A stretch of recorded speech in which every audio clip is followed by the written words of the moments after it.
And we are back, ladies and gentlemen. Welcome back to the Champions League prediction series. You asked for it, and so it is here. This will be the first time we are doing all 18 Champions League predictions in one video after an incredibly controversial weekend of Premier League action. I might put a little poll up right now on the community page as to whether or not you thought that late Manchester City winner should have stood. As a Manchester United fan, I think it's an absolute disgrace that once again Manchester City get away with it. As a football fan, I think there's absolutely nothing wrong with the goal. But, like I say, have your say over on the community page right now. But for today, like I say, we are going to be discussing all 18 matches in match day 3 of the Champions League.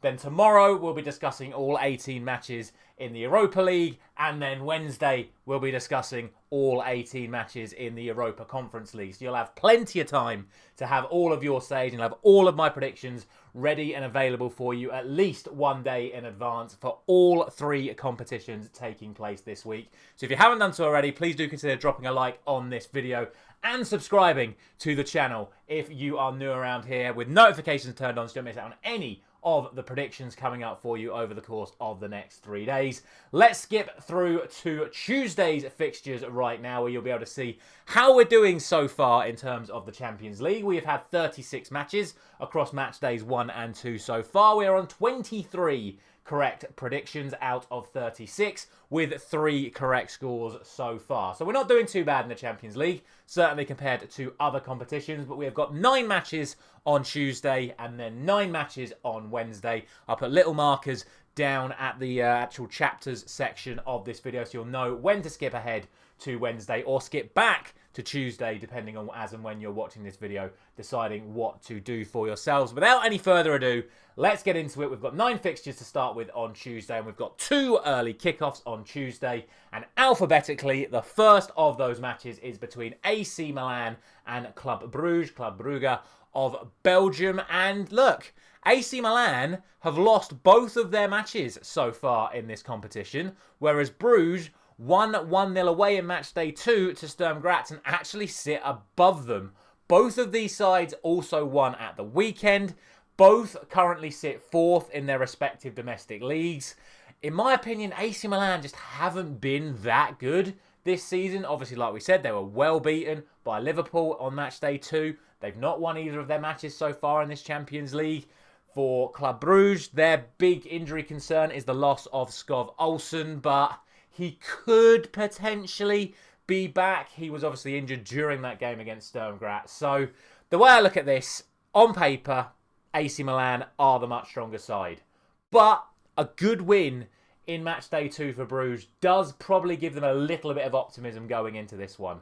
It could be a tight affair. I still think, though, at home, AC Milan have to be considered the favourites for this. I'm going to go for a 2-1 win to them.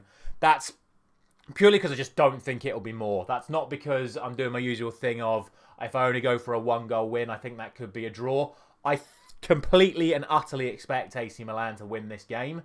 I just think it'll only be by 2-1 because they're just not playing that good at the moment and they're not scoring as many goals as they would like. The other early kickoff on Tuesday sees AS Monaco taking on Crvena Zvezda, Red Star Belgrade. Now, Monaco backed up their matchday 1 victory over Barcelona of all teams by then only drawing with Dinamo Zagreb. So a bit disappointing for them, and also they drew 0-0 at home to Lille at the weekend, which is not a result they would have been expecting. For Red Star, it was 2 defeats from 2 so far, but they have won both of their games domestically since then.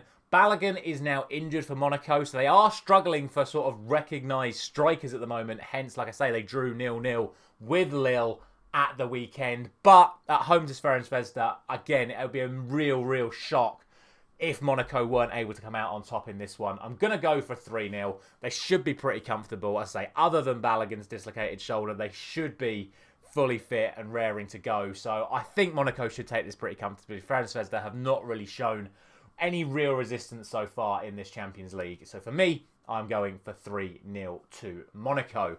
That then brings us to the later kickoffs. And the first late kickoff on Tuesday is going to be in England. And it is Arsenal taking on Shakhtar. Arsenal, of course, sitting on 4 points so far. They are yet to concede in this Champions League, drawing 0-0 away in Atlanta and then very impressively beating Paris Saint-Germain 2-0. For Shakhtar, they are yet to score in this competition, drawing 0-0 with Bologna and then losing 3-0 to Atalanta. So both these sides have played Atalanta so far in this competition. Arsenal with the 0-0, Shakhtar with the 3-0 defeat. The only real question going into this one for Arsenal is, will Bukayo Saka be fit? Obviously, a lot of their players did come back against Bournemouth, but were on the receiving end of that 2-0 defeat following Saliba's red card. Ultimately, though, I think, again, it'd be a real shock if this is any other result other than an Arsenal win. I'm going to go for 2-0. I don't think Shakhtar will score. I think Arsenal should be winning this, probably by more than a scoreline of 2-0. But I just think the way that Arteta may rotate some of his players around as well, it won't be the fully strength side, but ultimately it should be a pretty comfortable win. Like I say, I'm going for 2-0. Next up, also in England, it is Aston Villa taking on Bologna. Villa off the back of that unbelievable victory over Bayern Munich on match day 2. Followed it up with a rather miserable 0-0 draw with Manchester United, but then we're back to winning ways at the weekend with a 3-1 win against Fulham. Bologna, another side yet to score in this competition. They're coming back to England for the second time already in this Champions League. They lost 2-0 at Anfield. They also have a lot of first-team players out injured, do Bologna. Ferguson, the Scottish midfielder, he's still missing. He won't be back till Christmas. Then their 2 Swiss midfielders, Abisha and Ndoye, they are both out injured as well. Since their defeat at Anfield, they've had 2 draws consecutively in Serie A, so they're not exactly doing that well at the moment. What I would say is they did create a few chances against Liverpool. They just couldn't put the ball in the net. And Villa are usually susceptible to conceding goals, albeit they didn't concede against Bayern Munich. So I've got to find some sort of balancing act there. I do expect Villa to get the win. I'm going to go for 3-0. I just think the way they constantly attack, they're going to create a lot more chances. And with Bologna's injury concerns, with their poor run of form, I just think Villa are going to win this. Whether or not Bologna score will remain to be seen. But ultimately, I think Villa come out on top. Next up, it is Girona taking on Slovan Bratislava. Both of these sides are 0 points from their first 2 matches. Girona just lost 3-2 to Feyenoord at the game in match day 2, and then lost 2-1 to Real Sociedad at the weekend as well. What's hilarious about Slovan Bratislava is they actually conceded more goals against Celtic than they did against Manchester City. So whether that's a reflection on them or whether that's a reflection on Manchester City, we'll get to shortly. But they've not been great so far in this competition. Girona obviously haven't been amazing either. They have lost to Gankov through injury, which is a massive loss for them as well. They do have a few other injuries, the likes of Diley Blind also out missing for Girona. But at home to Slovan Bratislava, if they can't get the result here, then they might as well just give up on any chance of doing anything in this Champions League so far this season. With the greatest of respect to Slovan, of course. I'm going to go for 3-1 to Girona. Like I say, if they don't win this, then realistically, what's the point in them even carrying on at this point? Next up is the first real game where I'm like, ooh, this could be an interesting one. It's Juventus taking on Stuttgart. Now, Juventus are 2 wins out of 2 so far in this competition, and they won with 10 men away to Leipzig in match day 2 after Di Gregorio, the goalkeeper, was sent off. They've still only conceded 1 goal in Serie A so far this season, which is an incredible achievement for them. But they've also lost Bremer to an ACL injury, which is a massive, massive loss to them in their defence. For Stuttgart, they're on 1 point after losing to Real Madrid, despite being the better team for the entirety of that match, and then backed that up with a 1-1 home draw to Sparta Prague, and then lost 4-0 to Bayern Munich in the Bundesliga. So, as well as Stuttgart have been in terms of how they've looked on the pitch, the results over the last few weeks haven't really been there for them. They've also lost Furyk through injury, which is a big loss for them as well. So, even though I think this one could be interesting, I do believe Stuttgart are more than capable of producing an upset here. The form would suggest that this is Juventus' game to lose, and I'm going to go for 2-0 to Juventus in that one, keeping their very good clean sheet record for throughout this season intact. Next up, it's the battle of the PSs. It's PSG versus PSV, and this again could be an interesting one. 1 win, 1 loss for Paris Saint-Germain so far. and only one goal scored, and that was the 1-0 victory over Girona, obviously then losing 2-0 to Arsenal. PSV are 1 draw and 1 loss, with the draw against Sporting Lisbon last time out after being well beaten by Juventus in match day 1. The big issue going into this one for PSV Eindhoven is that there's no Schouten and there's no Veerman in their midfield. And that is really the heartbeat of their midfield. Both of them are going to be missing for this one. PSG don't have any real significant injuries. Probably their most significant ones are probably the likes of Kimpembe, Lucas Hernandez in defence, but it's not really affected them. Both of them are unbeaten domestically in their respective leagues. Both are top of their respective leagues. For me, could be a tight one. PSG aren't scoring as many goals as you'd normally expect them to. So I'm going to err on the side of caution. I'm only going to go for a 2-1 victory to Paris Saint-Germain. And like I say, if PSV really turn up, they could produce a result here. But my expectation is still that Paris Saint-Germain get the result. Then, what has to be considered the biggest game of the night on Tuesday, it is defending champions Real Madrid taking on top of the league Borussia Dortmund in what is a repeat of last year's Champions League final. Obviously, on that occasion, it was a 2-0 victory to Real Madrid. But let's not forget, Real Madrid currently sits 17th in this Champions League group, or Champions League table, after being beaten 1-0 by Lille on match day 2, whereas as we've already spoken about, Borussia Dortmund are top of the league with a goal difference of 10-1 after that incredible 7-1 victory over Celtic. The problem for Borussia Dortmund is the injuries are starting to rack up. Adeyemi is out. He's got a hamstring injury, which he picked up during that victory after getting his hat-trick.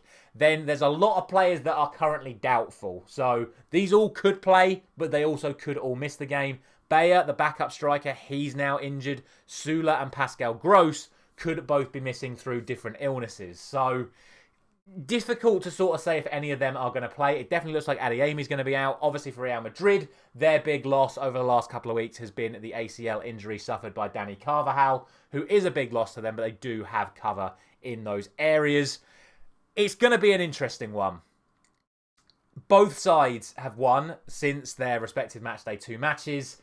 Real Madrid are starting to build up their momentum, though. I think they're starting to get the relationships working between all of those really talented attacking players. They're moving their way up the La Liga table and now sit second behind Barcelona. Borussia Dortmund are still not quite where they would like to be in the Bundesliga. And I think right here, right now, especially with the game being played at the Bernabeu, even though Real Madrid struggled against Stuttgart at the Bernabeu, I think the expectation has to be Real Madrid come out on top. But I think it's going to be an entertaining one. I think it's going to be a fun one. I'm going to go for 3-1 to Real Madrid. And yeah, I think not many people are going to be too surprised that I have gone for that. Finally, on Tuesday then, it is Sturm Graz taking on Sporting Lisbon. And the question you're all asking is it going to be 9 home wins out of 9 on Tuesday night? Because that is what I've gone for so far. 8 wins out of 8 for the home sides on match day 3 on Tuesday. But going into this one, I think Sporting should be considered the favourites. Now, Sturm Graz so far lost their first 2 matches. They've lost to Brest and they've lost to Brugge. Sporting Lisbon were able to beat Lille, then drew with PSV. So the form guide is certainly better for Sporting Lisbon in terms of this Champions League. Both of these sides are actually the top of their respective leagues. Sturm Graz are top of the Austrian League. Sporting are top of the Portuguese League. Also, Sporting have picked up a couple of key injuries. Pedro Goncalves, or Potti as he likes to be called now, and Goncalo Ignacio, both picking up injuries that will see them potentially miss this game. Sturm Graz have no injury concerns at all, and off the back of their matchday 2 disappointment, went on to beat RB Salzburg, the other Champions League team from Austria, 5-0. So they're coming into this with a little bit more confidence. The only other thing that puts this in Sporting's favour is that these two sides did play each other in the Europa League last season, and on both occasions it was Sporting that came out on top. So I'm going to go for it pretty narrow. I'm going to go for a 3-2 win. I think it's going to be high scoring. Both of these sides have been involved in high-scoring matches over the last few weeks. In fact, in both of Sturm Graz's last 2 matches, they've scored 5. It wasn't just the game against Salzburg. The game at the weekend, they scored 5 as well. But I still think Sporting have to be considered the favourites. They've still got the top goal contributor in Europe so far this season in Victor Gyökeres, and I just think they're going to edge it, but I'm going to go for 3-2. So that is all the games taking place on Tuesday. Take one last long look at all of them before they disappear. Like I said, I'll have a little marker on the video as we jump over to Wednesday's predictions now, so you can always jump back and check all of Tuesday's results from there. But now it is time to discuss all 9 matches taking place on Wednesday. Again, we've got 2 early kickoffs and then 7 later ones. So let's get started with Atalanta taking on Celtic. And Celtic fans, where are you now? Because after the big win over Slovan Bratislava, which saw them sit second in the Champions League table, a 7-1 defeat to Borussia Dortmund saw them go all the way down to 20th. Meanwhile, Atalanta sit on 4 points so far in this group after drawing with Arsenal, then winning 3-0 away to Shakhtar Donetsk. Honestly, this is a result that should be very heavily in favour of Atalanta. For Celtic, they should have Carter Vickers potentially back. He was their only real major injury concern coming into this. Atalanta haven't picked up any new injuries, but obviously still have Scamacca and Scalvini both missing.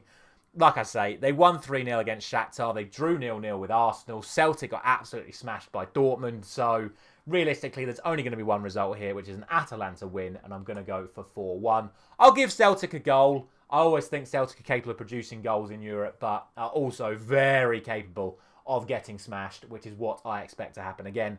And like I say, we're going for 4-1 to Atalanta. Next up is a really interesting one. And I have to say, from this point onwards, all of these games could potentially cause some slip-ups. Wednesday's fixtures are much, much harder to call than Tuesday's fixtures, in my opinion. This is the first real one that's like, oof, let's see what happens here. Stade Brestois, second in the Champions League table so far. They've only conceded 1 goal. And, sorry. Between these two sides, it's second against fourth. Between the two of them, they've only conceded 1 goal. Bayer Leverkusen haven't conceded at all. Brestois have conceded 1. Whereas combined, they have scored 11 goals, with Brest scoring 6 and Leverkusen scoring 5. The big issue going into this game for Stade is the fact that their star man, Seema, has picked up an injury, which is expected to see him miss this game. Now, obviously, he has been their marquee player throughout this Champions League so far. In both of their wins, he has been heavily involved. Whereas Bayer Leverkusen don't have any real serious injury concerns to be worrying about at the moment. That said, obviously, both sides have had 1 win and 1 draw since Matchday 2. I wouldn't say Leverkusen have been living up to the hype that we've seen from them over the course of the last 18 months. Stade Brest are mid-table in Ligue 1, but are starting to gather some momentum off the back of their Champions League wins. But, like I say, Leverkusen yet to concede at all in this Champions League. Brest have only conceded once, but haven't really played the significant level of opposition like Bayer Leverkusen yet so far. So I'm going to go for Leverkusen. I'm going to go for 2-0. But genuinely, watch this space. They could still produce the result even if Seema is missing. Next up is a battle between two sides that were both involved in shock results in Matchday 2. Atletico 4-0 to Benfica. Absolutely blown away by Benfica. Meanwhile, Lille were beating Real Madrid 1-0. So Lille have already beaten a Madrid side though already this season. Atletico, like we said, 4-0 defeat to Benfica in Matchday 2. Lille also got a 0-0 draw away at Monaco at the weekend. Meanwhile, Atletico were struggling to come from behind to beat Leganés last night in La Liga. So this is not an easy game to call by any stretch of the imagination. My expectation, especially with Atletico being at home, is that they should win. But like we said, Lille, clean sheet against Real Madrid. 0-0 away with Monaco at the weekend. They are very, very tough to break down. But, like I say, at home, I would still expect Atletico to just edge it. So I'm going to go for a very, very cautious 1-0 to Atletico Madrid. But Lille are more than capable of getting a result in this one. This is going to be a really, really tough one to call. Then we move on to what has to be considered the main event of Matchday 3. Certainly the main event of Wednesday in Matchday 3. It is Barcelona and Bayern Munich, two Champions League powerhouses. Obviously, we've already had Real Madrid and Borussia Dortmund by this point as well. So a real big matchups between Spain and Germany this week.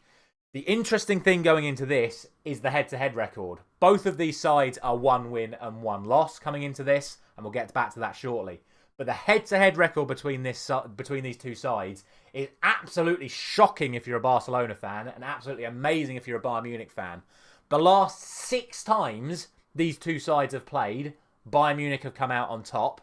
In the last 4 matches, Barcelona haven't even scored against Bayern Munich. Now, we now go back to match days 1 and 2. Obviously, Barcelona losing to Monaco, and then Bayern Munich in match day 2 losing 1-0 to Aston Villa. So both of these sides are coming in off the back of not playing too great so far in this Champions League season. But both of these sides come into this game top of their respective leagues. Barcelona top of Spain, Bayern are top of Germany.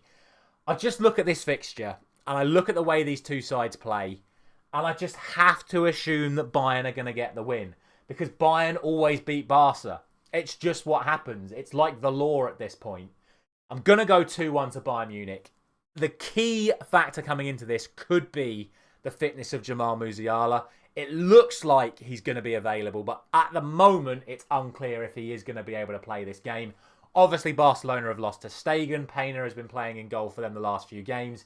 Is he fit enough and ready enough to take on the likes of Harry Kane and Sane and Gnabry and Musiala and Muller if they're fit and available? We shall see. I'm going for Bayern. Don't get me wrong. Barca's attacking football so far this season has been absolutely fantastic. They've got Hansi Flick in charge as well, which is just another layer to this fixture. So anything could happen in this game. But I still think Bayern are going to come out on top. But we'll see. If anyone's going to mastermind a victory over Bayern Munich, it's going to be Hansi Flick. But we'll see. I'm going for 2-1 to Bayern. Next up, it's Benfica taking on Feyenoord. Both of these sides with impressive results over Spanish sides in the last round. As we've already spoken about, Benfica beat Atletico 4-0. Feyenoord won 3-2 away to Girona. So both of these sides are playing really well.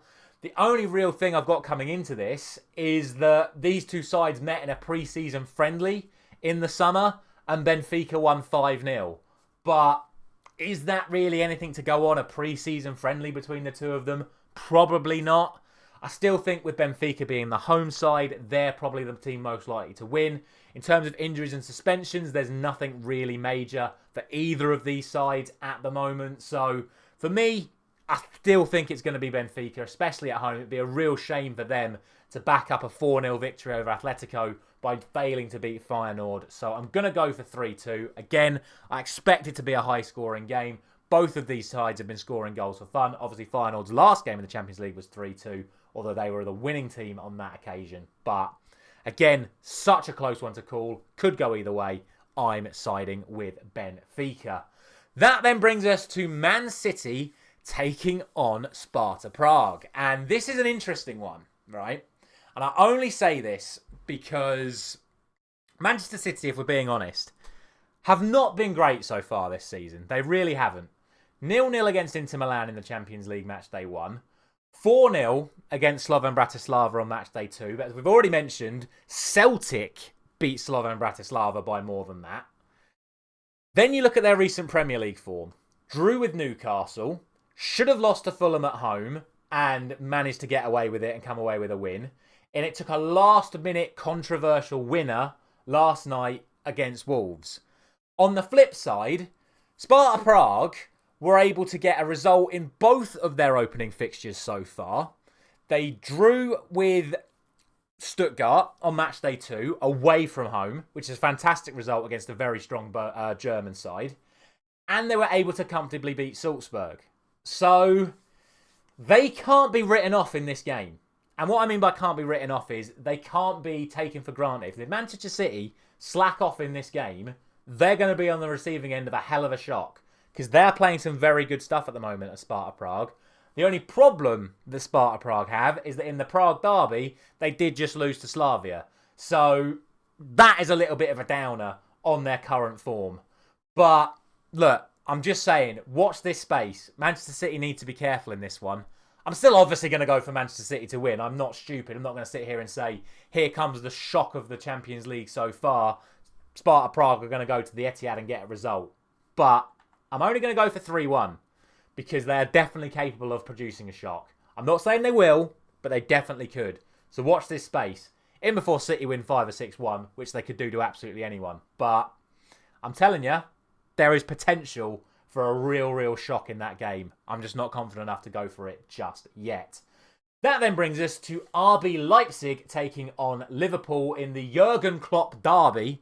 The next three teams obviously have Jurgen Klopp relativeness because Jurgen Klopp's now obviously taken over all stuff regarding Red Bull football, which includes Leipzig, Salzburg, New York, etc. Coming up against Jurgen Klopp's former club in Liverpool.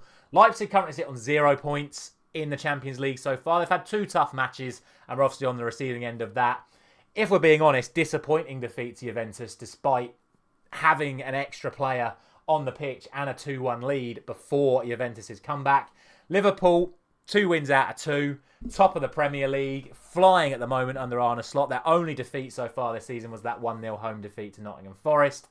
Both of these sides could have potentially lost their forwards coming into this game. Jota obviously going off injured after that incident with Tosin yesterday. Openda went off with a slight knock with 5 minutes to go for Leipzig at the weekend. The expectation is both should be fit and available for this one, but it's currently unclear. For me, realistically, this is Liverpool's game to lose. These two sides last met in 2021. On both occasions, Liverpool won 2-0. And I'm actually going to go for a 2-1 this time because I still expect Leipzig to get themselves a goal. Liverpool, though, I still expect to get the win. I'm only going for 2-1 because, again, I just think that's going to be the scoreline. That's not me going, all Leipzig could potentially get a result here. I still expect Liverpool to win this game. I just think it's going to be a close one, and I'm going to go for 2-1 to Liverpool. Keeping things Red Bull, we now have Red Bull Salzburg taking on Dinamo. And, well, this is a absolutely bizarre one, this. So, Salzburg are on 0 points with no goals scored and 7 conceded. Dinamo Zagreb are on 1 point with 4 goals scored and 11 conceded, obviously due to that absolute thumping from Bayern Munich in match day 1. On top of that, as we already mentioned earlier in this video, Salzburg have backed up their poor performances in the Champions League by losing 5-0 to Sturm Graz in the Austrian League as well. So this is probably the worst fixture of the entire week. Both of these sides are still doing okay domestically, but like I said, we've already spoken about it twice now. Salzburg lost 5-0 to Sturm Graz. Dinamo were able to get that impressive draw in match day 2. These two sides met in 2022 in the same Champions League group. 1-0 win for Salzburg in Austria, 1-1 draw in Zagreb. So, where do I put this? Like, genuinely, there is barely nothing to split between these two sides. In my head, this is 2-1 to either team or a 2-2 draw. And given the fact that we've already done 16 predictions so far in this video, and I've not gone for a single draw yet, I'm going for the 2-2 draw. I've got to go for at least one draw. I would be absolutely stunned if we have 18 different winners on match day 3. There's going to be at least 1 or 2 draws. This is going to be my draw. I've gone for it. 2-2, Salzburg and Dinamo. But we'll see. I think if you had to pick a winner right now, I'd go for Dinamo Zagreb. But I just can't split them. I'm going for a 2-2 draw. And then finally, it is last, and sadly it's also least, we have the young boys of Switzerland who are on 0 points with no goals scored and 8 goals conceded. Someone's got to be bottom of the table. And sadly, in 36th place, it is the young boys. They're taking on Inter Milan, who are yet to concede in this Champions League so far. I mean, there's not really too much more to say about it. If you want me to be a little bit more analytical, I can tell you that Lorpa is suspended for young boys and that Kahanoglu has picked up a hamstring injury and should be missing for Inter Milan. But realistically, if Inter Milan don't win this, it will be a genuine shock. I'm going to go for 3-0. and I don't really think there's too much more to say about it. With the greatest of respect to young boys, they could obviously produce a result, but like I said, no goals scored, 8 goals conceded versus no goals conceded so far. Inter Milan are going to win this game. And that is going to be it. We have covered all 18 matches. It's taken just about half an hour. So as always, let me know all your thoughts down in the comment section below. Drop a like on the video if you have enjoyed it. Subscribe if you're new around here. Thank you very much for watching. Thank you very much for listening. I'll see you tomorrow morning where we'll do this all over again in match day 3 of the Europa League. I'll see you there.